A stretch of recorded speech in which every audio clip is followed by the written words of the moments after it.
নমস্কাৰ বন্ধুসকল, আসসালামু আলাইকুম। আজি শুকুৰবাৰ মই লালুক আয়ুৰ্বেদা ডিষ্ট্ৰিবিউটৰত আহিলোঁ। মোৰো বন্ধুৱে হয় আমিনুৰ ভাই অনাৰজন।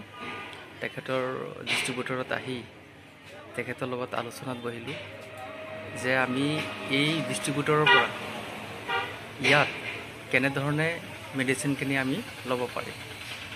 ইয়াত আপোনাৰ ৰিটেইলো আছে, হ'লচেলো আছে। গতিকে মই প্ৰথমতে আপোনালোকক মেডিচিনখিনি দেখাই ল'ম, তাৰ পাছত আমি অনাৰৰ ওচৰত আহিম।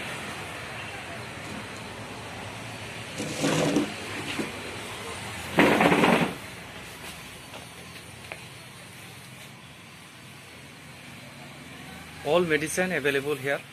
আৰু ইয়াত আপোনাৰ সকলো ধৰণৰ দুৰ্বলতা থাকিলে সেইবিলাক মেডিচিনো পাব।